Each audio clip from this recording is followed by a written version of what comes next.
여러분 안녕하십니까? 1월 20일 월요일 뉴스가 있는 저녁 문을 엽니다. 지난 주말 독일 베를린에선 아프리카 돼지열병 국제회의가 열렸습니다. 아프리카 돼지열병을 신속하게 차단한 우리나라의 방역 사례가 전 세계가 주목할 모범 사례로 소개됐습니다. 그러나 우리 축산 농민들은 오늘 오후 정부 세종청사 농림축산식품부 앞에서 걸기대회를 열었습니다. 키우던 돼지를 강제 수매하고 살처분해서 돌볼 돼지는 이제 한 마리도 없습니다. 돼지를 다시 키워도 된다는 정부 허가만 기다리고 있는 처지입니다. 그래서 일꾼들 경비에 축사 시설을 유지하느라 한 달에 수백만 원씩 쏟아붓고 있습니다. 방역 조치만큼 빠르고 확실한 축산 농민들을 위한 후속 조치가 이루어지길 촉구합니다. 뉴스가 있는 저녁은 YTN 라디오와 동시에 방송하고 있습니다. 첫 소식은 중국발 폐렴 소식입니다. 우한 폐렴 환자가 국내에서도 처음으로 발생했습니다. 김승재 기자가 보도합니다. 중국 우한에 사는 35살 중국인 여성은 지난 토요일 발열과 오한, 근육통 증상이 있어 우한시 병원을 찾았습니다. 진료를 받은 뒤 감기 처방을 받았습니다. 그리고 춘제 연휴를 맞아 한국과 일본 여행을 하기 위해 동료 5명과 함께 일요일에 인천공항으로 입국했습니다. 하지만 공항 입국장에서 발열 등 이상 증상이 포착돼 격리 상태로 검사가 이뤄졌고 그 결과 우한 폐렴으로 확진됐습니다. 판코로나 바이러스 PCR 검사를 시행해서 양성이 나왔고 PCR 산물을 추출해서 유전자 염기서열 분석을 하여 중국에서 분리된 신종 코로나 바이러스와 염기서열 비교를 하여 확진을 하였습니다. 이 환자는 현재 인천의료원에 격리돼 치료를 받고 있습니다. 환자의 건강은 양호한 상태이고 일행 5명은 현재까지 증상이 없는 것으로 나타났습니다. 환자는 이번 폐렴 확산이 이뤄진 것으로 지목된 화난 해산물 시장을 포함해 우한시 전통시장을 방문한 이력은 없는 것으로 조사됐습니다. 또 야생동물 접촉도 없었다고 답변했습니다. 이 때문에 신종 코로나 바이러스의 사람 간 전파 가능성에 무게가 실리고 있습니다. 당국은 이 환자를 상대로 심층 역학조사를 진행하면서 항공기에 동승했던 승객과 승무원 등 접촉자를 상대로 조사를 벌이고 있습니다. 당국은 확진 환자가 검역 단계에서 격리돼 지역사회 노출은 없는 상황이라고 밝혔습니다. YTN 김승재입니다. 중국 보건당국은 우한 폐렴이 통제가 가능하다며 불안감 확산을 경계하고 있습니다. 하지만 확진자는 계속 늘고 있습니다. 게다가 중증 환자가 44명이나 돼 사망자가 늘어날 가능성도 제기되고 있습니다. 베이징에서 강성 특파원이 보도합니다. 확진자가 198명이나 발생한 우한시, 집단 폐렴이 시 전역에 퍼져 있음이 확인됐습니다. 다른 대도시로 확산하고 있지만 중국 당국은 통제가 가능하다는 입장을 바꾸지 않고 있습니다. 新型冠状病毒感染的肺炎总体来说是可治的。 사람 간 전염도 부부처럼 밀접한 사이에서만 제한적으로 발생한다는 겁니다. 의료진 감염 사례가 없고 사망자가 3명이라는 점도 통제가 가능하다는 근거가 되고 있습니다. 하지만 확진자가 3배 늘어나면서 중증 환자는 44명으로 무려 5배나 뛴 것이 변수입니다. 중국 보건당국은 특히 이 가운데 9명을 위험한 중증 환자로 별도로 분류했습니다. 사망자 숫자가 늘어날 수 있음을 암시한 겁니다. 주변국들의 확산 불안에 대해 중국 정부는 정보를 공유하면서 적극 대처하고 있다고 밝혔습니다. 做好密切接触者的管理，深入开展流行病学调查，对外及时发布疫情防治有关信息。 그러나 중국 인터넷에는 당국의 발표에 의문을 제기하는 글들이 올라오고 있습니다. 지난 2003년 사스 공포를 경험한 이곳 베이징에서도 집단 폐렴 확진자가 발생하자 시민들은 보건당국의 후속 발표에 더 촉각을 곤두세우는 모습입니다. 베이징에서 YTN 강성웅입니다. 네팔 안나푸르나에서 눈사태로 한국인 교사 4명 등 6명이 실종된 지 나흘째. 오늘 수색 작업은 기상 악화로 일찍 종료됐습니다. 외교부는 네팔 경찰 구조인력 17명과 주민 수색대 13명 등 50여 명으로 이루어진 도보 수색팀이 현장 수색을 벌였지만 눈이 내리는 등 기상 악화로 현지 시간으로 오후 1시쯤 철수했다고 밝혔습니다. 또 헬기보다 가까이 다가갈 수 있는 드론도 정비가 추가로 필요해서 오늘은 투입하지 못했다고 설명했습니다. 헬기 수색으로는 레인코트와 비슷한 형태의 물건이 발견됐다고 전해지고 금속 탐지 반응도 있었던 것으로 알려졌습니다. 하지만 경사가 가파르고 눈이 내려 도보 수색팀이 접근해 확인하기는 여의치 않았다고 관계자는 전했습니다. 이번 실종 사고가 벌어진 네팔 히말라야 안나푸르나 트레킹 코스는 알려진 것과는 달리 상당히 위험한 곳이라고 전문가들은 지적합니다. 특히 안나푸르나 지역의 날씨가 지난 몇 년간 기상 이변에 가까울 정도로 거칠어져서 더 위험해졌다는 겁니다. 이동우 기자가 보도합니다.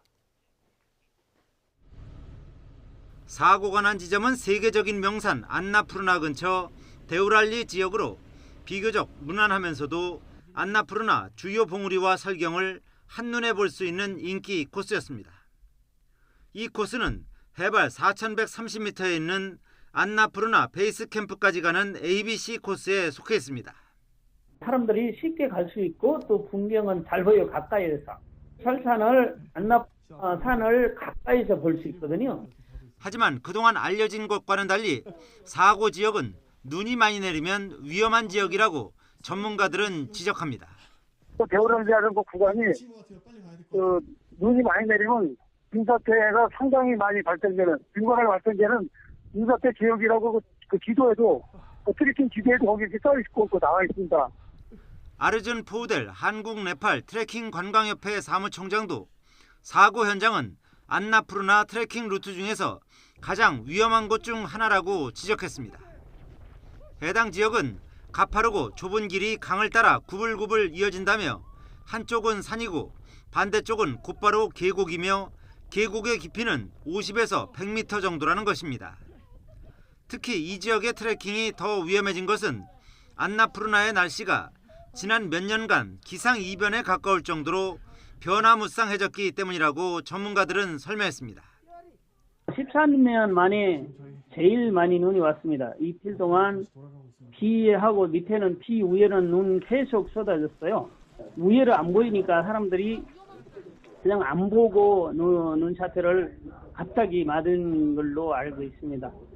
이 같은 위험성 때문에 안내자의 중요성이 커졌지만 한국인 등산객을 안내하는 트레킹 가이드의 전문성은 대체로 높지 않은 것으로 알려졌습니다. YTN 이동우입니다.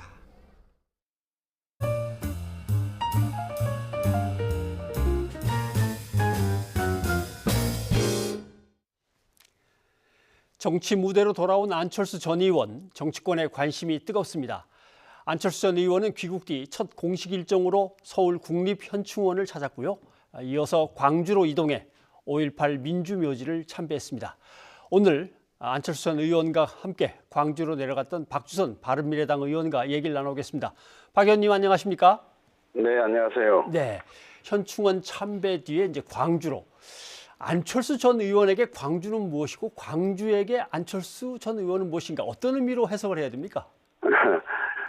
바른미래당 전신인 국민의당이 소나무 돌풍을 일으켰지 않습니까? 20대 국회에서 28석의 의석 중에서 23석을 몰아주이는 그런 대승을 거뒀습니다. 그렇죠. 그렇기 때문에 국민의당의 핵심 지지기반은 당시에 호남이었는데 이제 바른미래당의 통합이 돼가지고 바른미래당이 실패로 끝났고 이제 정치를 복귀하는 입장에서는 중도 실용정당을 새로 만들거나 우리 당을 바꾸거나 할 때 핵심 지지기반이 호남이라는 인식을 갖고 있고요.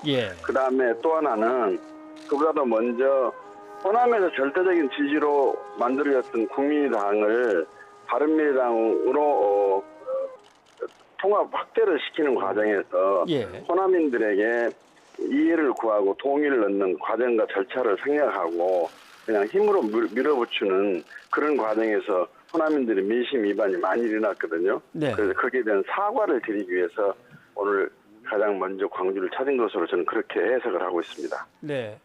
안철수 전 의원 이제 떠나시면서 얘기하려고 도착해서 얘기할 때도 진심으로 사과하러 왔다라고 해서 진심으로자가 앞에 붙는 걸로 봐서는 쉽지 않다는 의미가 거기에 담겨 있는 것 같긴 들리기도 하고 오늘 분위기는 어땠습니까? 당원들이 많이 나와서 열일을 환영을 했지만 물론 대선에 실패하고 지방선거에서 서울시장 실패를 하고 또 또 지방선거에 바른미래당이 참패를 했는데 그때 바른미래당 통합의 주도적인 역할을 했던 분이기 때문에 호남에서도 상당히 안철수 전 대표에 대해서 비판 여론이 있죠. 그러나 그분은 이제 진솔한 사과와 또 바른미래당을 창당했을 때 명분과 목적은 동서화합을 통해서 국민 통합을 이루겠다. 그런데 호남을 지지하는 지지 기반으로는 국민의당에 먼저 손을 내밀고 동서화합, 국민 통합을 이루가는 견인차가 되겠다 하는 것이었기 때문에 저는 명분과 목표는 맞았다고 생각합니다. 그런데 그런 과정에서 동의를 하지 않고 분열이 일어나버렸고 결과적으로는 또 다른 정당계 출신들이 정체성의 이의를 제기하면서 결국은 또 탈당을 해버리고 그러니까 다시 도루묵이 돼버린 거죠. 그런 점에서 호남인들에게 절대 사과가 필요하다고 생각합니다. 네. 아까 말씀하신 대로 28석 중에 23석이죠? 예. 네, 그렇습니다. 광주 호남에서 돌풍을 일으키면서 안철수 의원이 부각이 됐었습니다마는 이제 다시 호남 지역이 안철수 전 의원에게 힘을 실어준다라고 할 때 그게 바른미래당입니까? 아니면 새로 만든 신당이 됩니까? 지금 어떻게 진행되고 있습니까? 아니, 저희 바른미래당은 기조가 바른미래당이 물밑에서 기본적인 역할을, 주도적인 역할을 해가지고 삼지대에서 중도, 실용, 민생 정당을 만들자 하는 것이 당론입니다. 거기에 안철수 대표는 이 바른미래당이 주축이 돼가지고 새로운 중도, 실용 정당을 만들겠다 하기 때문에 저희 그동안의 바른미래당의 탈당파를 제외한 자유파들 입장에서는 똑같은 생각이고 기조는 같다 이렇게 보고 있습니다. 네. 제일 이제 궁금한 것 중에 한 가지는 지금 말씀하신 대로 실용적인 중도 정당 얘기하시지 않았습니까? 네. 네. 그게 지금 호남 유권자들이 바라는 어떤 갈급하는 가치인지 그게 이제 제일 궁금해하는 점이거든요. 저는 그렇게 생각하고 있습니다. 왜냐하면 호남에서 압도적인 지지를 보냈고 지금도 여론조사상으로는 문재인 정권에 대해서 압도적인 지지를 보내고 있지만 실제 민심은 그렇지가 않습니다. 실제로 문재인 정권의 성적표를 보게 되면 내가 나라다운 나라를 만들고 반전한 나라를 만들고 취임사에서 이야기했던 기회는 평등하고 과정은 공정하고 결과는 정의로울 것이다 하는 것을 하나도 지키지를 못했지 않습니까? 경제가 좋습니까? 외교 안보가 제대로 자리 잡고 있습니까? 한반도에 불안이 없어졌습니까? 일자리가 만들었습니까? 원자력은 폐기를 해가지고 교육제도는 멀쩡한 것을 뜯어 고치고 있고 특히나 인사 문제에 있어서 국민을 이렇게 무시하고 검찰 개혁을 한다는 분들이 권력을 앞세가지고 검찰을 장악을 하고 있습니다. 말이 민주적 통제지 권력에 의한 검찰 장악인데 이런 것을 보면서 지금 실제 민심은 민주당에 대해서 굉장히 부글부글 끓고 있다고 저는 그렇게 판단을 하고 있고요.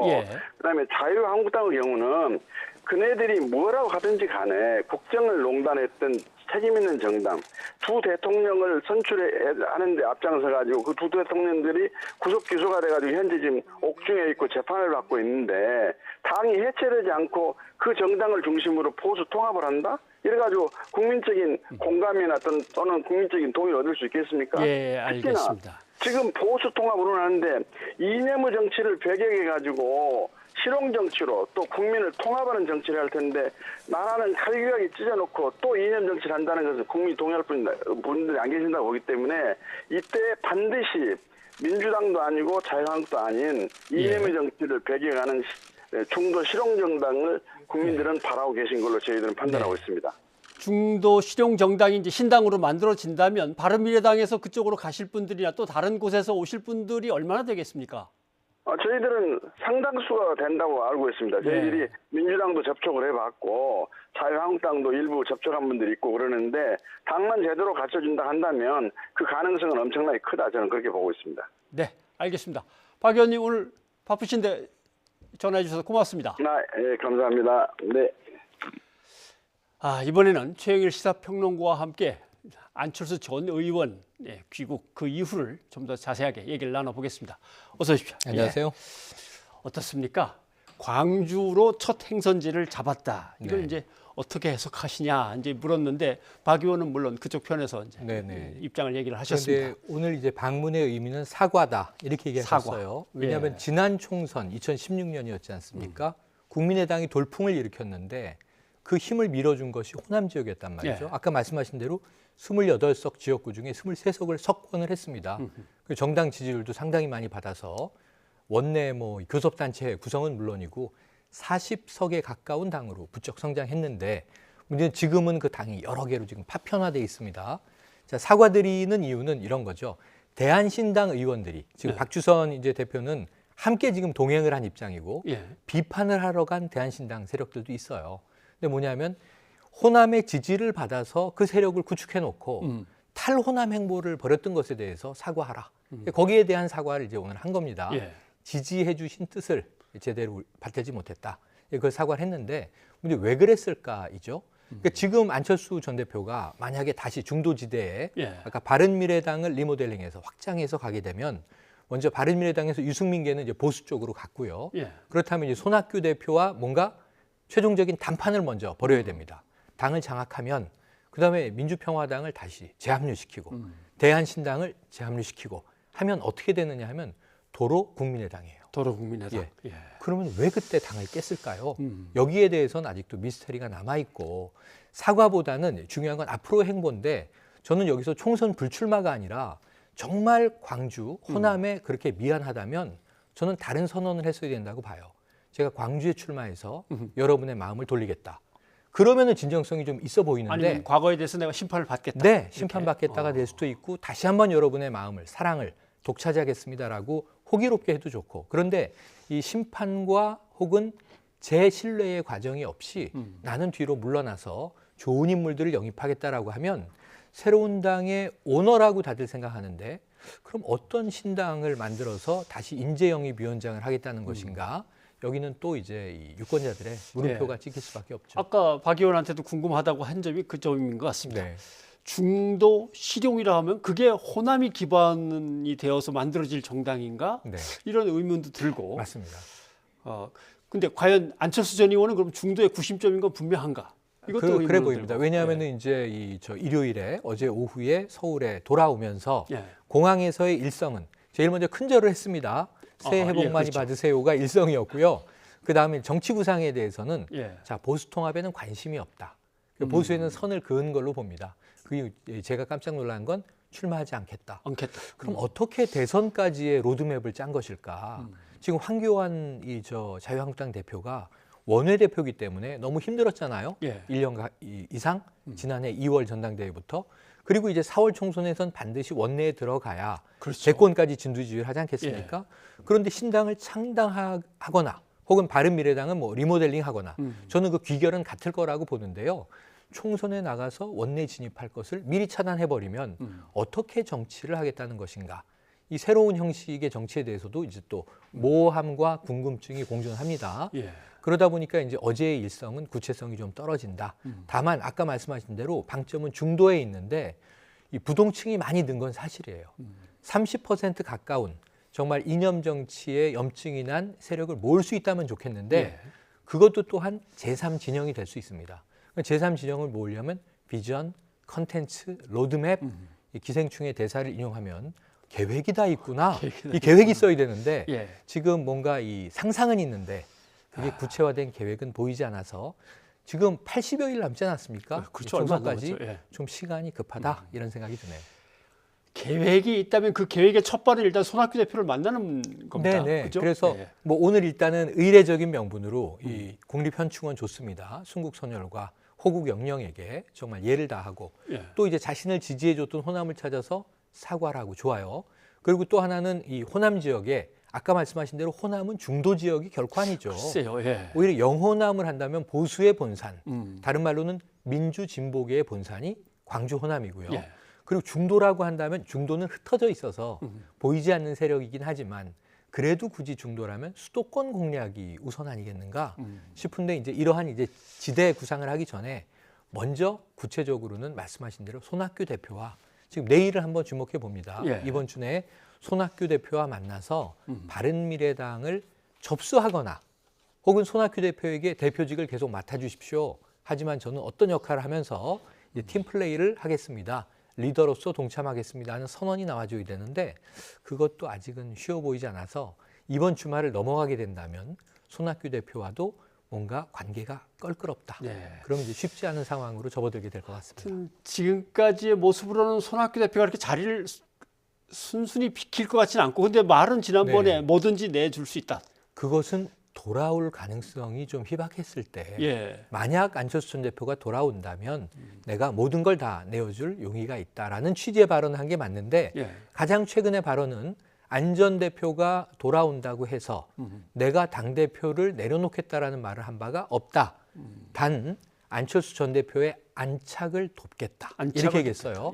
그럼 뭔가 이제 안 전 대표와 손학규 현 대표 간에 모종의 이제 합의가 이루어져야 되고 그것이 공개돼야 되는데 그것이 현재는 없어 보입니다. 겉돌고 있습니다. 아무튼 말씀하신 대로 호남은 뭔가 기득권 정당들에 맞서는 새로운 개혁의 상징으로서 이제 스스로들 자기들의 자리매김을 생각하고 있는데 중도 실용이라고 하는 가치를 좀 들고 갔단 말입니다. 자, 그럼 뭐 거기까지 치고 이렇게 되면 말씀하신 대로 이제 안철수 전 의원은 자유한국당과의 통합 문제 이런 거와는 이제 거리를 확실하게 이제 떼어놓는 걸로 생각이 되는데 보수대 통합은 또 어떻게 진행될까요? 보수대 통합이 가다 서다 다시 가고 있죠. 현재 이제 오늘 다시 가고 있습니다. 왜냐하면 이 새로운 보수당의 요구대로 자유한국당이 당대당 통합을 위한 협의기구 구성에 합의했고 투트랙으로 가기로 했어요. 박현준 위원장이 이끄는 시민단체까지 망라된 보수대 통합을 위한 혁신통합추진위원회가 하고 있고 이 큰 논의는 여기서 하고 당대당 통합의 디테일한 논의는 새로운 기구에서 양당 간에 한다. 그럼 이 지금까지 좀 숙제가 풀렸습니다. 자유한국당이 많이 좀 마지막에 사실은 최후 통첩을 새보수당이 하다 보니까 거기에 한국당은 이 보수통합의 길을 깨서는 안 된다. 응한 것 같긴 한데 근데 문제는 공천관리위원장은 김영호 위원장을 세워놓고 내부 공천을 시작했단 말이에요. 그럼 최종적으로 공천에서 보수통합이 공천 문제, 지분 문제까지 정리하면서 총선 전에 끝날 수 있겠는가? 쉽지 않은 과제인데 여기에 지금 하나의 디딤돌을 더 놔줘야 됩니다. 중도를 얹어야죠. 중도 보수 대통합의 판이 짜여진다면 그때는 안철수 전 대표가 손 대표도 만나보고 바른미래당 리모델링 계획도 세워보고 여의치 않고 새로운 빅텐트를 중도 지역에 치려고 보니 지지층은 있는데 구심점을 만들기가 시간상 인적 자원상 쉽지 않고 그럼 저는 결국은 정치를 안 한다면 모를까. 이제는 정치에서 더 철수할 수는 없습니다. 정계 복귀 선언하고 돌아오셨잖아요. 그러면 어쩔 수 없는 선택은 큰 판으로 가야 되는데 중도 보수 대통합의 기치하에 한국당과 손잡을 가능성은 남아있다. 왜냐하면 와서 일성이 보수 통합에 참여한다 안 한다, 기여하겠다 안 하겠다가 아니라 관심 없다거든요. 관심 없다. 관심은 일주일 후에 생길 수도 있습니다. 관심을 끌게 여건을 조성해 주면 된단 말이에요. 자, 이 정도 여건이라면 그러니까 지금 러브콜을 보내던 황교안 대표 입장에서는 자, 어떻게 하면 이 안철수 전 대표까지 합류할 수 있는 관심거리를 만들 것인가.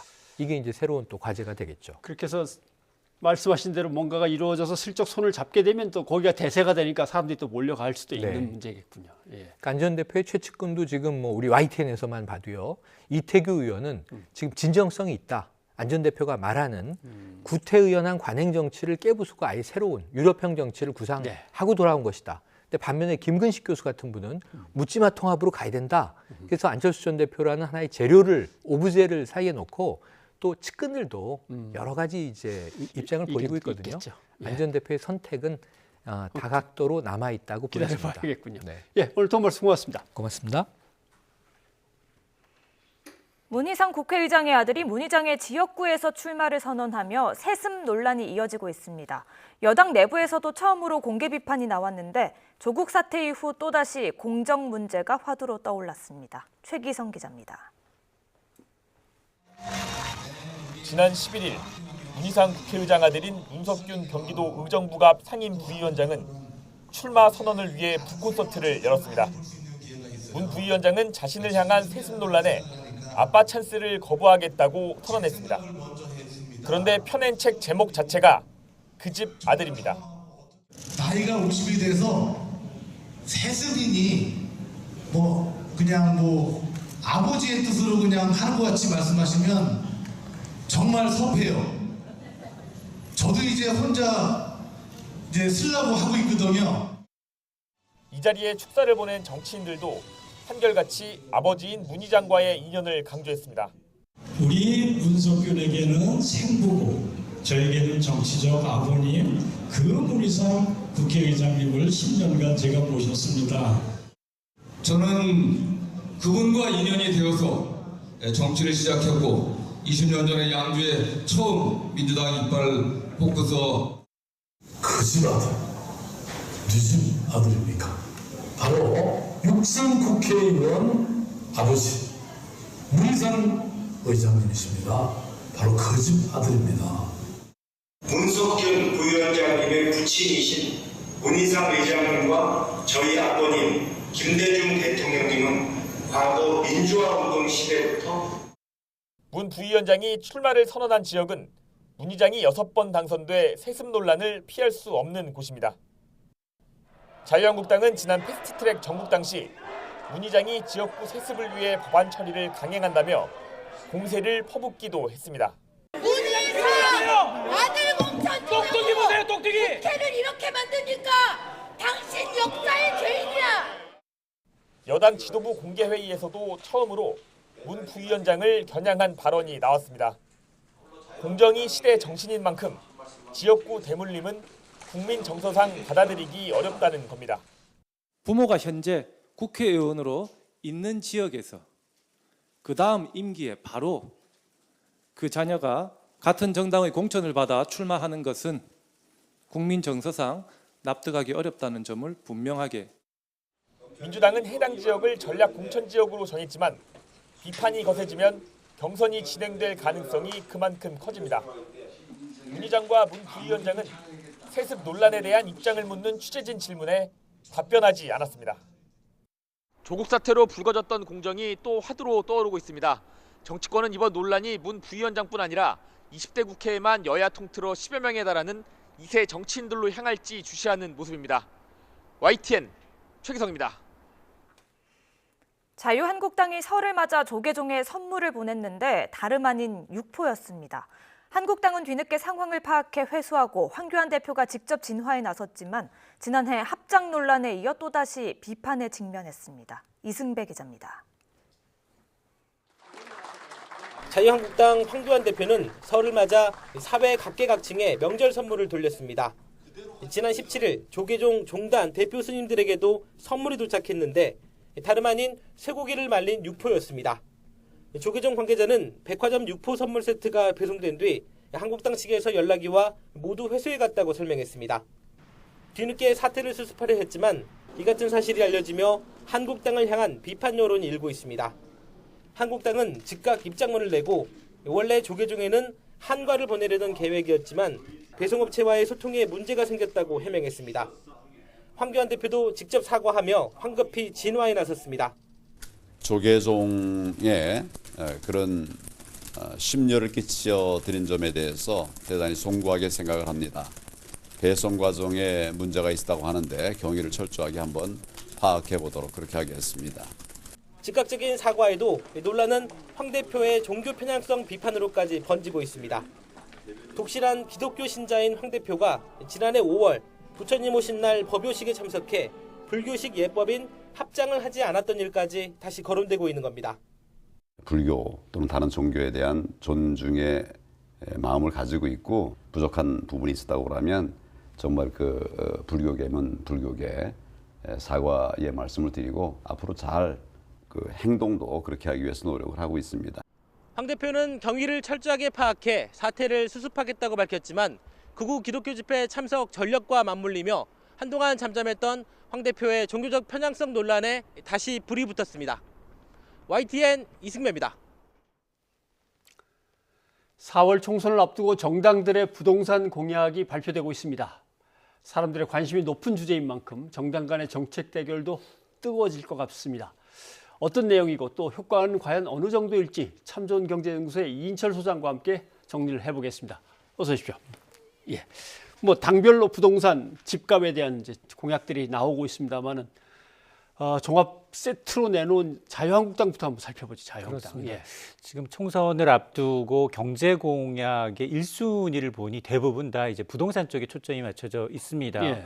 민주당은 사실 공공 무료 와이파이를 확대하겠다. 그래서 통신비를 절감하겠다라는 내용이었는데 이와는 반대로 이 자유한국당의 경우에는 이 지금 부동산 공약을 첫 번째 경제 공약으로 내세우고 있는데 예. 그 내용을 좀 들여다보면 현 정부의 부동산 정책 기조는 완전히 이제 제로로 세팅해서 다시 판을 깔겠다는 겁니다. 그래서 18번에 걸친 현 정부의 정책은 실패했다. 되려 이 서울 부동산 가격은 폭등하고 지방은 또 하락하는 부동산 양극화만 초래했다라고 비판을 하면서 이 규제 푸는 가운데 첫 손가락은 우선 공급을 확대하기 위해서 도심 그리고 일기 신도시 재건축 재개발 규제를 완화하겠다라는 거고요. 또 실수요자를 위해서 대출도 풀겠다는 겁니다. 최초 주택 구입뿐만이 아니라 갈아타는 수요, 일가구 일시적인 이주택자까지 이제 품겠다라는 거고요. 또 하나가 이제 민간 택지에 대한 분양가 상한제도 없애겠다라는 예. 거고, 또 이 주택 보유세 기준이 되는 게 고가주택인데 이 고가주택의 기준이 현재는 공시가격 9억 원인데 이걸 12억 원 이상으로 올리겠다라는 겁니다. 이외에도 이제 3기 신도시 건설 정책도 전면 재검토하겠다라고 해서 현 정부의 18번에 걸쳐서 나왔던 부동산 정책을 제로로 세팅해서 규제 완화 쪽으로 방향을 완전히 이제 턴하겠다라는 의도입니다. 맨 위에는 지금 공급 확대가 있고 맨 밑에는 3기 신도시 건설의 전면 재검토 취소가 있는 듯한 느낌인데 그러면 두 개가 좀 안 맞습니다. 하나는 공급 확대인데 3기 신도시는 이건 아마 1기, 2기의 어떤 반발 같은 것들이 있어서 그런 거 아닌가 하는 생각도 드네요. 그렇습니다. 예. 그러니까 이제 3기 신도시가 입지면에서 2기 신도시보다 더 유리하니까 일산과 같은 일부 이제 신도시들은 반대를 하고 있거든요. 그렇죠. 예. 그런 민심을 반영한 거고 공급 확대라는 건 재건축 재개발 규제가 워낙 강하다 보니 오히려 도심 재개발을 통해서 공급을 늘리겠다는 의도로 보입니다. 네. 그러니까 웬만한 규제는 다 완화시키면서 시장을 정상화시킨다. 시장이 알아서 굴러가도록 돌려놓겠다라고 하는 건데 이렇게 꺼낸 이유는 뭘까요? 사실 현 정부 경제 정책의 아픈 손가락을 들라면 사실 부동산과 일자리라는 데는 이견이 없습니다. 그렇죠. 지금 지난 6월 말 기준 이 서울 아파트의 평균 중위 가격 그러니까 아파트 가격 제일 낮은 순위부터 제일 높은 순위의 거의 중간 가격대가 8억 8천만 원, 9억 원에 육박합니다. 이게 이제 월급 420만 원을 받는 중산층이 17년 이상 한 푼도 안 쓰고 모아야만 가능한 돈입니다. 그러다 보니까 집값이 급등하면서 이제 민심이 동요하고 있다라는 건 이제 부인할 수 없는 사실인데요. 이 선거철이기 때문에 이제 그 부분을 이제 굉장히 민주당의 아킬레스 건으로 보고 한국당이 지금 건드리고 있는 겁니다. 그래서 한국당 입장에서 보는 부동산 정책만큼은 자신들이 잘해왔다라고 이제 표명을 하면서 이 현 정부 정책과는 180도 달라진 정책을 펼쳐서 이제 집권 당시 했던 이른바 줄푸세 규제를 풀고 빚내서 집을 살 수 있는 그런 토대를 마련하겠다라는 겁니다. 예. 이렇게 되면 혹시 단기적 급등 같은 우려는 없습니까? 당연히 있습니다. 부작용이. 왜냐하면 지금 굉장히 규제 일변도의 정책에서 갑자기 이렇게 규제 완화로 턴했을 경우에는 오히려 불난집에 기름을 붓는 격이 돼서 이게 더 부동산 시장이 이제 휘발성이 강하기 때문에 더 이제 폭발력이 강해질 수 있습니다. 예. 아무튼 뭐 여권으로서는 분명히 집값을 못 잡은 건 확실한 거고 그다음에 서울과 지역 양극화는 더 커졌으니까 그 실패한 지점을 자유한국당이 비집고 들어가는 건 분명한 것 같습니다. 문 대통령은 뭐 부동산 투기와의 전쟁 결코 지지 않겠다라고 얘기했는데 민주당은 이거와 뭐 궤를 같이 하는 거겠죠. 맞습니다. 예.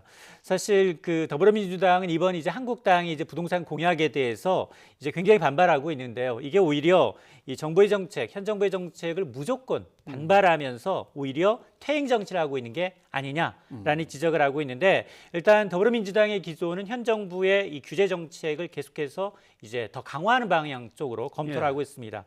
특히 이제 다주택자에 대한 규제를 강화하는 법안의 경우에는 12.16 대책에 따른 이제 종부세 강화 법안 처리를 이르면 다음 달 이내로 처리하겠다라는 건데요. 실제로 국회 기획재정위 소속 더불어민주당 김정우 위원의 발언을 좀 보게 되면 세 채를 보유한 사람과 주택 5채를 보유한 사람이 동일한 세금을 부과하는 건 형평성, 조세정의 측면에서 적정한지를 검토하겠다는 겁니다. 이 얘기는 보유주택 수가 많을수록 종부세 부담을 더 커지도록 하겠다는 의지고요. 실제로 오늘부터 사실은 이제 고가주택, 9억 원 이상 주택을 보유한 사람은 전세 대출 자체가 차단됐습니다. 예. 자, 그런 것은 전세 대출을 받아서 새로운 주택을 구매하는 갭 투자를 차단하겠다라는 취지이고 더욱더 강한 대책을 통해서 부동산 시장의 투기 세력을 좀 없애겠다라는 의도로 보입니다. 예. 그 강기정 정무수석이 얘기했던 거래 허가 제도는 없던 일로 가는 거죠. 그렇습니다. 예.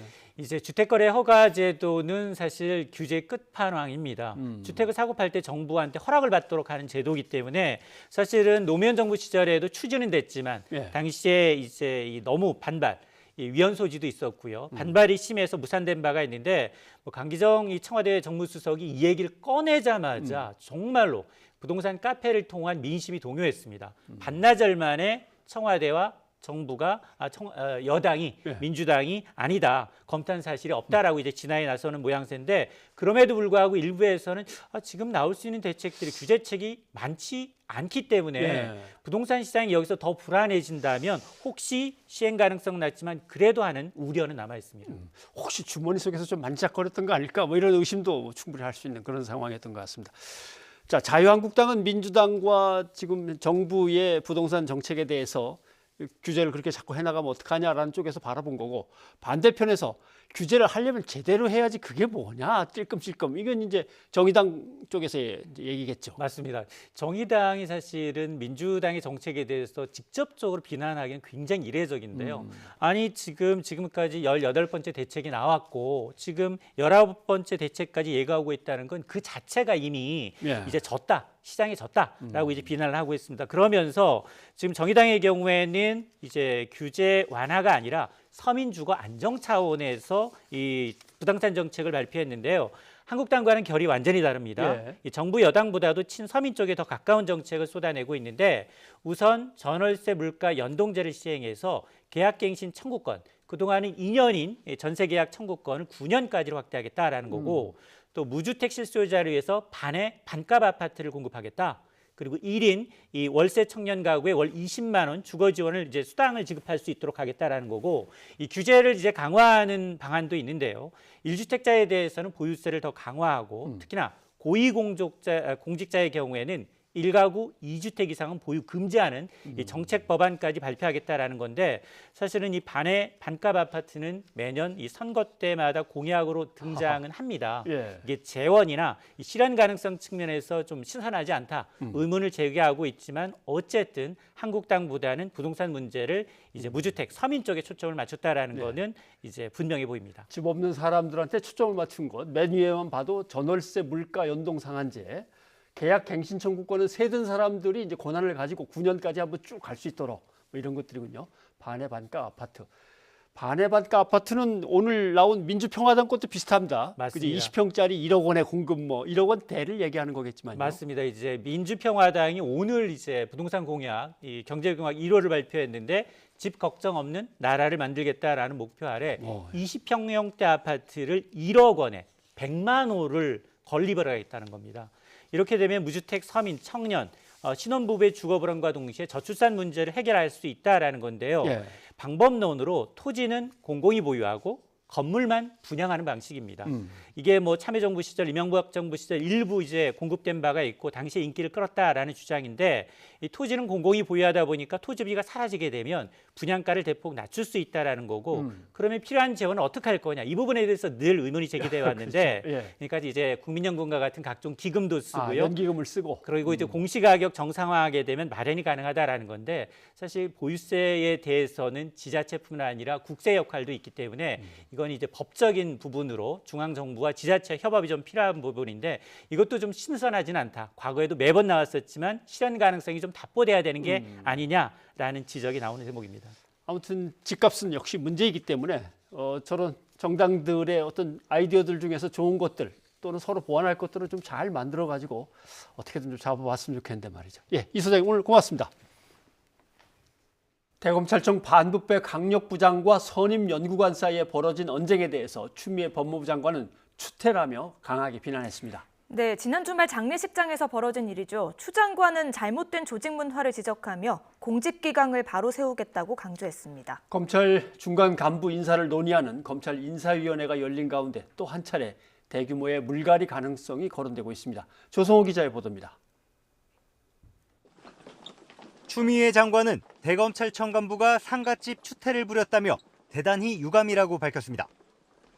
주말 장례식장에서 양석조 반부패 강력부 선임연구관이 조국 전 장관 무혐의를 주장했던 심재철 반부패 강력부장에게 항의한 것을 비난한 겁니다. 대검 간부들이 술을 마시고 고성을 지르는 등 부적절한 언행을 했다고 지적했습니다. 다시는 이런 일이 없도록 검찰의 잘못된 조직 문화를 바꾸고 공직 기강을 바로 세우겠다고 강조했습니다. 검사로서 품위 손상을 강조한 점을 볼 때 사실상 양 선임연구관 등에 대한 징계 절차를 염두에 둔 것으로 풀이됩니다. 현행법상 검사에 대한 징계는 검찰총장이 청구하도록 하고 있습니다. 다만 검찰 자체 감찰의 공정성을 인정하기 어려운 경우 법무부 장관이 감찰을 지시할 수 있도록 최근 개정된 감찰 규정을 근거로 법무부가 직접 감찰권을 행사할 가능성도 있습니다. 중간 간부와 평검사에 대한 후속 인사를 논의하는 검찰 인사위원회도 소집됐습니다. 인사를 논의하는 자리는 아닌 것으로 알고 있습니다. 그렇지만 걱정하시는 부분들이 많으니까 저희도 잘 논의해서 좋은 의견을 법무부에 전달하도록 하겠습니다. 직접 수사부서 13곳을 형사부, 공판부로 전환하는 직제 개편안이 국무회의를 통과하면 설 연휴 하루 전인 오는 23일쯤 대대적인 인사가 발표될 전망입니다. 인사위는 현안 사건 수사와 공판이 진행 중인 상황도 종합적으로 고려하라고 의견을 모았지만 추 장관의 첫 인사에 이어 대검 간부들은 물론 청와대 관련 수사팀까지 대거 2차 물갈이가 이뤄질 거란 관측이 우세합니다. 신임 대검 고위 간부의 수사 방해 여부를 놓고 내부 반발까지 터져나온 만큼 해당 수사팀 교체 폭에 따라 추미애 장관과 검찰 사이 갈등의 골이 더 깊어질 수 있습니다. YTN 조성호입니다. 검찰이 청와대의 하명 수사 그리고 선거 개입 의혹과 관련해 송철호 울산시장을 피의자 신분으로 소환해 조사하고 있습니다. 네, 송 시장이 검찰 조사를 받는 것은 이번이 처음입니다. 검찰의 조사받으러 들어서는 모습은 공개되진 않았습니다.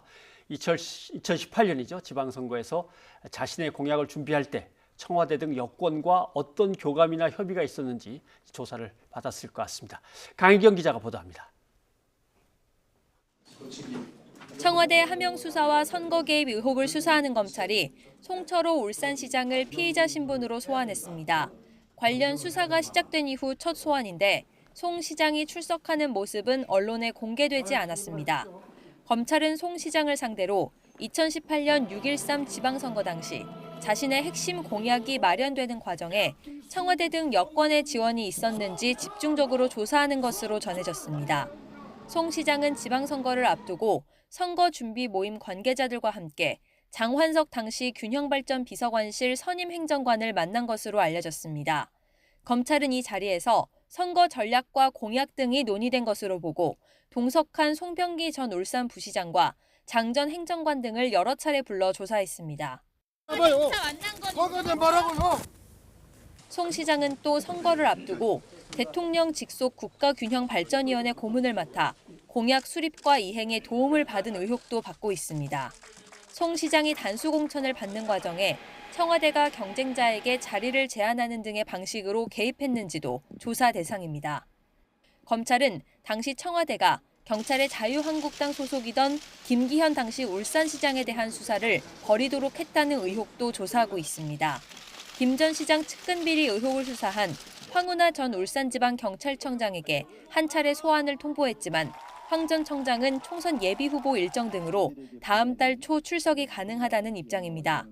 이와 함께 검찰은 청와대의 송철호 선거 지원 과정 전반에 임종석 당시 대통령 비서실장이 관여한 것으로 의심하고 조만간 임 전 실장을 불러 조사할 방침입니다. YTN 강희경입니다. 또 하나의 사건은 유재수 전 부산시 부시장의 의혹을 감찰하는 과정에서 벌어진 감찰 무마 의혹이죠. 그렇습니다. 여권 인사들이 금융권을 잡으려면 유재수 전 부시장이 꼭 필요하다면서 구명청탁을 한 것으로 조사가 됐습니다. 여권 인사들의 구명청탁을 전달하는데 주도적으로 나선 건 백원호 당시 민정비서관이라는 게 검찰의 조사 결과입니다. 안윤학 기자가 보도합니다. 검찰은 유재수 전 부산시 부시장에 대한 감찰 중단은 구명 청탁에 의한 것이었다고 조국 전 법무부 장관 공소장에 명시했습니다.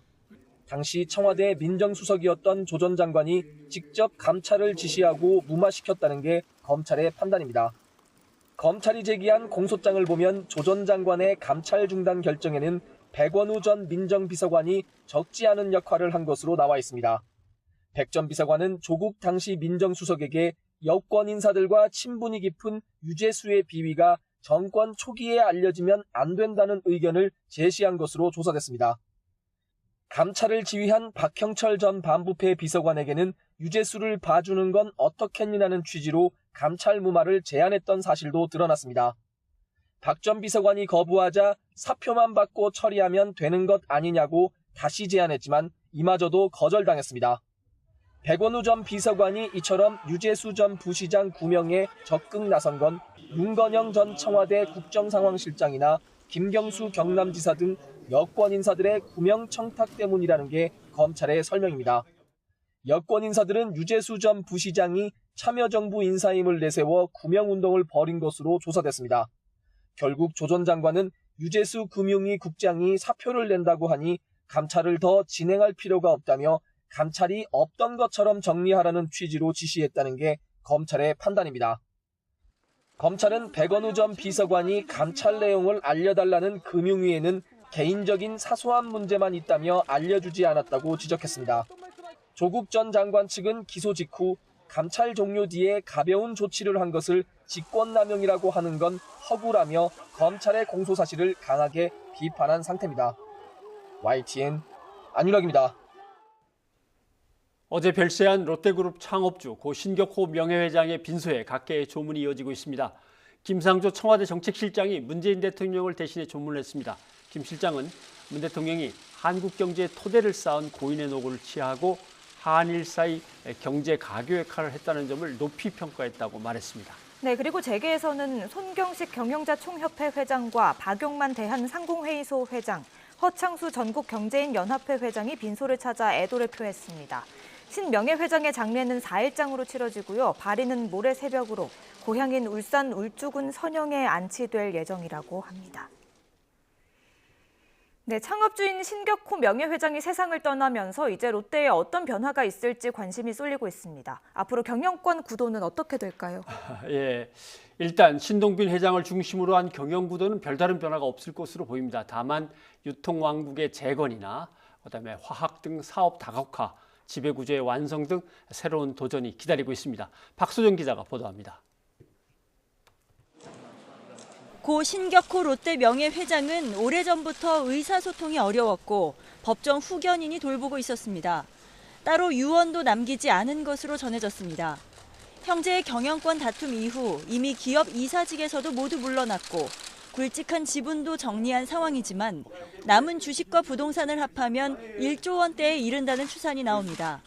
롯데 관계자는 고인이 평소 재단을 만들어 사회에 환원하겠다는 뜻이 있었고 신동빈 롯데 회장도 이에 따르겠다는 말을 한 적이 있다고 전했습니다. 상속을 받으신 분들끼리 의논을 해야 안 되겠습니까? 근데 아무래도 가족분들이 생활을 더 많이 했었기 때문에 그 부분은 가족들끼리 의논해서 1년 3개월 만에 상주로 마주한 신동빈, 신동주 형제는 빈소에서도 큰 대화는 나누지 않은 것으로 알려졌습니다. 두 형제가 대화는 안에서 나누시고 이건 어떠신가요? 보시기에 옆에 나란히 앉아 있었으니까 교감을 하지 않겠습니까? 일단 신동빈 체제의 롯데의 경영권 구도에는 큰 영향이 없다는 분석이 나옵니다. 신 명예회장의 지분율이 매우 낮은 데다 신동주 SDJ 코퍼레이션 회장의 경영 복귀도 사실상 불가능한 상황입니다. 그보다 롯데의 시급한 과제는 최근 부진한 유통 분야를 어떻게 혁신해 과거의 명성을 재건하느냐입니다. 지난 2014년부터 경영권 분쟁에 이어 사드 사태에 검찰 수사까지 맞닥뜨리면서 어려워진 영향이 컸습니다. 또 주력 사업으로 부상한 화학 분야의 대규모 투자와 해외 진출 확대도 시험대에 올라 있습니다. 러시아나 중국에서의 해외 경험을 바탕으로 지금 이제 아세안 국가라든지 해외 이제 우리나라 유통 서비스 기업들이 진출할 수 있는데 그런데 이제 롯데가 리더십을 발휘해야 되는 그런 과제가 있다. 이와 함께 지분 구조 개편도 새로운 롯데를 위해서는 반드시 필요한 부분입니다.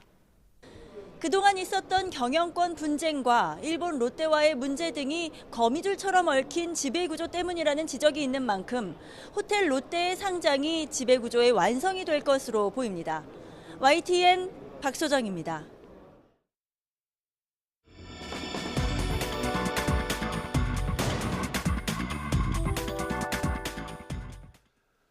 이어서 브리핑이 있는 저녁 시간입니다. 중요한 사건 사고 소식을 이연아 기자와 함께 알아보겠습니다. 어서 오십시오. 안녕하십니까. 예.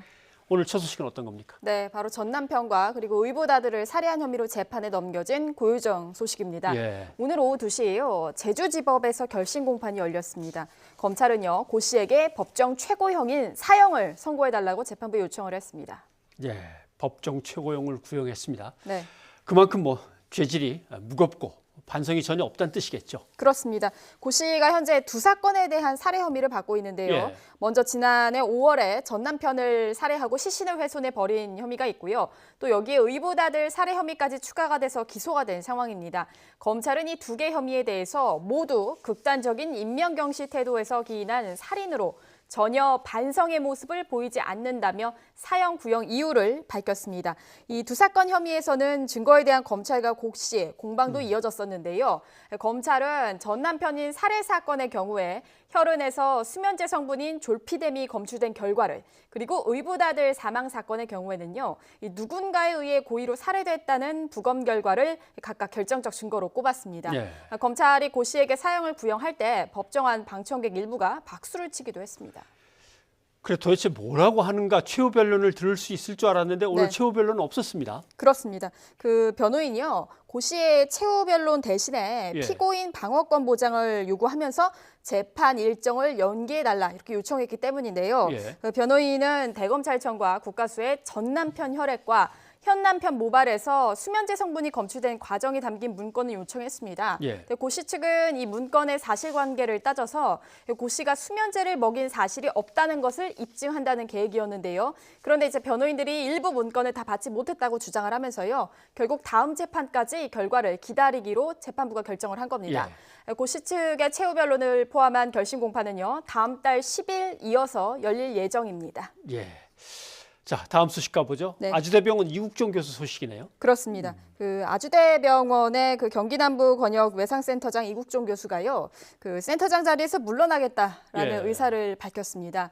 그 이 교수는 잘 아시다시피 아덴만의 영웅인 석혜군 선장, 그리고 또 귀순 북한 병사 오창성 씨를 살려낸 중증외상 권위자로 꼽히고요. 또 꾸준하게 중증외상센터 확대, 그리고 또 국가 지원 필요성에 대한 목소리를 높이는 의료계 유명 인사입니다. 또 이 교수를 대상으로 한 의료 드라마가 만들어질 정도로 사실 대중적 큰 인기가 있는 인물이라서 이번 이 사의 표명이 더 큰 충격을 주고 있습니다. 권역 외상센터장도 맡고 네. 사회에 상당히 많은 관심을 받고 있는 인물인데 네. 사퇴를 결심하게 된 배경은 어떤 겁니까? 일단 그 사퇴 결정, 사임 결정에는요, 복합적인 이유가 있겠지만요. 예. 최근에 불거진 그 아주대 의료원과의 갈등이 주요 원인이 되는 것으로 해석이 됩니다. 이 교수가 YTN과의 통화에서요, 병원 고위층 모두가 사퇴를 원하고 있어 결심하게 됐다라고 밝혔습니다. 예. 또 이어서요, 닥터 헬기 타는 것이 힘들다는 것을 알면서도 동료 의료진에게 지시해야 하는 미안함, 그리고 또 병원에서 병상을 제공해주지 않는 문제 등도 사퇴를 결심한 이유다라고 말했습니다. 이 교수와 아주대 의료원 쪽은요, 간호 인력, 예산 분배, 그리고 닥터헬기 운용과 외상 환자의 병실 배정 문제 등을 놓고 꾸준하게 좀 갈등을 빚어왔는데요. 결국에는 그 응급 환자 치료가 우선이라는 입장과 그리고 이 병원의 이익 중심 경영이 충돌한 결과라는 것이 현장의 분석입니다. 예, 이 권역 외상센터를 마련하는 것 자체를 네. 이국종 교수가 힘써서 된 거기 때문에 그렇죠. 사임할 경우 당장 문제 같은 게 발생하지는 않습니까? 네, 말씀하신 대로 이제 가장 먼저 직접적인 그 병원의 시스템 문제라기보다는 내부적인 사기 저하, 그리고 또 이 교수를 보고 찾아오는 환자들이 분명히 있는데 이 환자들의 감소를 걱정하는 목소리가 있습니다. 또 닥터 헬기를 운영하는 경기도 측의 고민도 깊은데요. 경기도는 이 교수의 사직 여부와 상관없이 그 닥터 헬기는 계속 운용하고 아주대병원 측도 외상센터를 계속 운영하겠다고 전해왔다라고 밝혔습니다. 하지만요, 이 사실상 닥터 헬기 도입과 운용을 주도한 이 교수가 빠지면 그 동력을 잃어버리는 거 아니냐 이런 목소리도 높습니다. 또 그간 이 헬기를 둘러싼 소음 관련 병원 측 불만과 민원을 이 교수가 막아왔기 때문인데요. 그 이 교수가 해군훈련을 참여한 지난달 모두 10건의 닥터 헬기 환자 이송이 있었지만요. 실제로 의료진 탑승은 또 한 차례도 없는 것으로 확인이 되기도 했습니다. 네, 이현아 기자 수고하셨습니다. 감사합니다.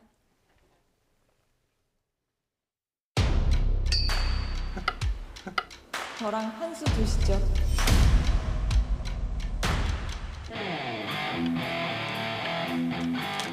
이기시기 쉽지 않으실 텐데요.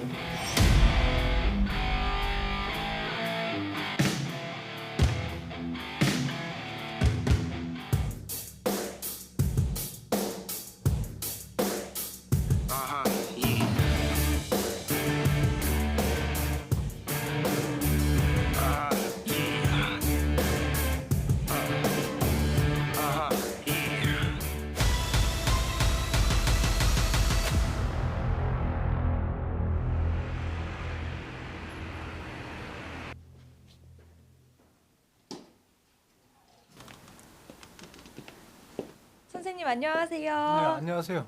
예, 네. 예, 반갑습니다. 네, 반갑습니다. 저도 선생님께 한 수 배워볼 수 있을까요? 네, 그러죠. 네. 저 논자리에다 놓으면 돼요.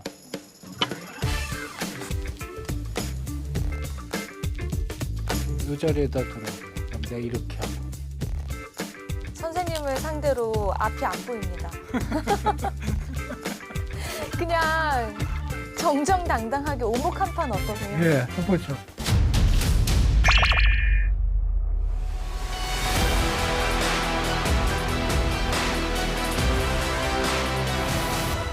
가위바위보. 제가 성공하겠습니다.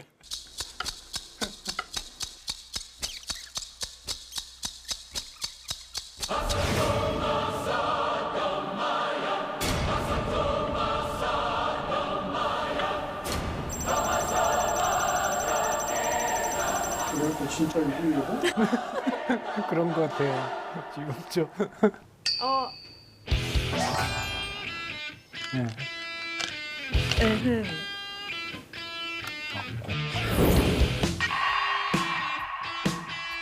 선생님, 4개 갑니다.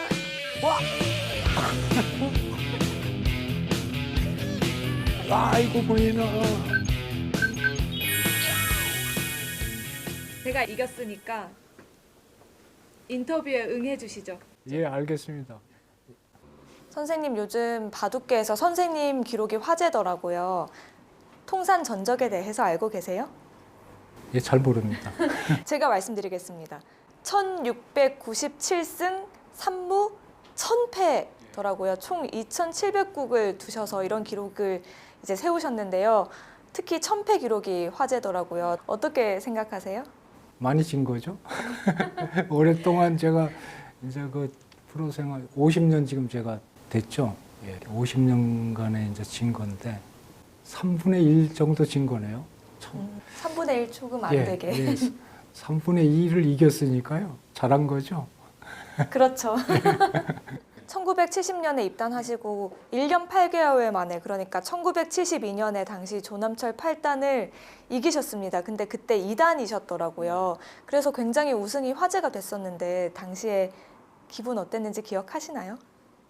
너무 깊었을 것 같아요. 기억은 자세히 안 나는데요. 사실 젊어서는 패기가 있지 않습니까?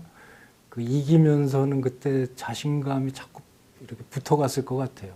또 조남철 선생님을 당시에 그 이겼다는 거는 제가 상당히 그때 놀랬을 것 같아요. 그때 또 화제가 됐던 게 선생님이 유학도 하시지 않고 스스로 독학을 해서 바둑을 배웠다는 사실이 화제가 됐었거든요. 바둑은 아버님 때문에 배우게 됐어요. 당시에는 뭐 책도 없고 바둑 가리키는 바둑 교실도 없고 오직 실전으로만 이제 그때 바둑을 바둑이 늘은 거죠. 실전으로 바둑이 느셨다고 했는데 그래서 많은 경기를 하셨나요? 2,700국을 두셨잖아요. 그중에서 혹시 가장 기억에 남는 경기가 있으신가요? 제 바둑 인생에서 가장 기뻤던 순간이 이제 응창기배 세계대 우승이에요. 바둑 프로가 되면 누구나 꿈이 세계대 우승이거든요. 저도 이제 비록 한 번이지만 처음이자 마지막이 되는데 그 세계대 우승을 해서 꿈을 한 번 이룬 거죠. 그러면 가장 기억에 남는 상대는 누군가요? 당시에 그 준결승에서 조치훈 구단하고 했었어요. 그때 예전에는 조치훈 구단은 제 어려서는 거의 우상 같은 존재였어요. 나는 이길 수 없다라는 생각을 갖고 있었어요. 그래서 그 준결승전이 아주 기억에 남습니다. 바둑을 흔히 인생의 빗대기도 하잖아요. 바둑은 인생의 축소판이다 이런 네. 얘기도 하는데요. 여기에는 공감하시나요, 그러면? 바둑에는 그 수 자체에 이 사랑이라든가 기쁨이라든가 이런 건 없어요. 어떤 우리 인간의 그 삶의 지혜, 어떤 우리의 생각의 틀을 바꾸는 그런 바둑의 안에 그런 것들이 숨겨져 있는 것 같아요. 선생님의 인생은 그러면 미생인가요? 아니면 완생하셨나요? 예, 전 미생입니다. 왜 그렇게 생각하세요? 바둑으로는 제가 성공을 한 거죠. 예, 세계대회 우승은 이제 극소수가 하게 되는 거고 저도 그 안에 들어왔으니까요. 삶 자체는 미생입니다. 인생 자체는. 선생님 말씀 듣다가요. 제가 뭐 기록이나 숫자 이런 거에 너무 집착하지 않았나 반성하게 됐고요. 또 제가 하는 일에서 선생님처럼 완생을 향해 나아가야겠다는 생각을 했습니다. 오늘 말씀 잘 들었습니다. 네, 고맙습니다. 고맙습니다. 네, 말이 쉬워서 통산 1000패지, 네. 1700승 1000패 정도 되시는 건데 그 기록을 이뤄내는 게 뭐 연습하고 대국하고 돌아와서는 다시 복귀하고 부족했던 걸 다시 또 채워나가고 자 이거는 뭐 어떻게 보면 구도의 순례의 길 같은 그런 느낌이 드네요. 네, 맞습니다. 그리고 서봉수 구단은 도전하기를 두려워하지 않더라고요. 뭐 어린 후배들이랑 스스럼 없이 대국을 하고요. 또 인공지능을 상대로도 공부를 하신다고 했습니다. 뭐 저랑도 대결을 하셨잖아요. 사실 밝히자면 한 수 물러주셨습니다. 네, 그리고 앞으로는 그 바둑 관련 인터넷 1인 방송도 준비하고 계신다고 합니다. 알겠습니다. 이게 남의 집이 커 보이면 벌써 지는 바둑이라고 얘기하거든요. 그러니까 그래서 남한테 신경 안 쓰시고 자기만의 길을 계속 가시고 새로운 거에 도전하는 뭐 미생이라고 말씀하셨지만 거의 완생으로 보이는 그런 느낌입니다. 저희 끝까지 저희도 새로운 도전을 응원하겠습니다. 네, 응원하겠습니다. 네, 이어서 시청취자 여러분의 의견 소개해드리겠습니다. 안철수 전 의원의 정계 복귀와 관련해서 2369님이 의견 주셨는데 안철수 전 의원이 쟁쟁한 기성 정치인들 틈에서 얼마나 경쟁력을 갖출지 의문이네요 라고 해주셨네요. 네, 그리고 자유한국당이 설을 맞아 조계종에 육포를 선물했다는 소식 전해드렸는데요. 0181님이 의견 보내주셨습니다. 한국당의 육포 선물은 불교계에 대한 모욕입니다. 무슨 코미디도 아니고 매우 우스운 일입니다 하셨습니다. 예, 안나푸르나 눈사태와 관련해서 9330님 안타까운 눈사태 소식에 마음이 아픕니다. 부디 가족들 품으로 꼭 돌아왔으면 좋겠습니다 해주셨습니다. 예, 그리고 국내에서 첫 우한 폐렴 환자가 나왔는데요. 0181님이 의견 보내주셨습니다. 우한 폐렴 국내 확진자가 발생했다는 것은 심각한 문제입니다. 무사히 지나갔으면 하는 바람입니다 하셨습니다. 네, 철거민을 포함해 6명이 목숨을 잃은 용산 참사가 일어난 지 오늘로 꼭 11년이 됐습니다. 네, 참사가 일어난 자리에는 지금 40층이 넘는 고층 빌딩이 들어서고 있습니다. 그 앞에서 또 노점을 열고 호떡을 팔면서 유가족들은 넋두리처럼 이야기를 했다고 합니다. 저 빌딩이 들어서려고 그토록 우리를 몰아붙이고 최루탄을 쏘았던 거구나. 그러다가 또 노점상 단속이 나오면 또 짐을 싸서 쫓겨다니고 그렇게 또 참사 이후에 11년을 살았다고 들었습니다. 그렇게 살다 보면 상처가 치유될 수 있을까요? 예, 치유 안 됐겠죠. 용산 이곳도 아직 갈등이 그냥 남은 채로고요. 또 어딘가에서는 다른 용산이 개발이라는 명분 아래 진행되고 있을 걸 생각하면 마음이 참 무겁습니다. 네, 뉴스가 있는 저녁 오늘은 안치환의 사람이 꽃보다 아름다워 들려드리겠습니다. 네, 저희는 내일 다시 찾아뵙겠습니다. 여러분 고맙습니다.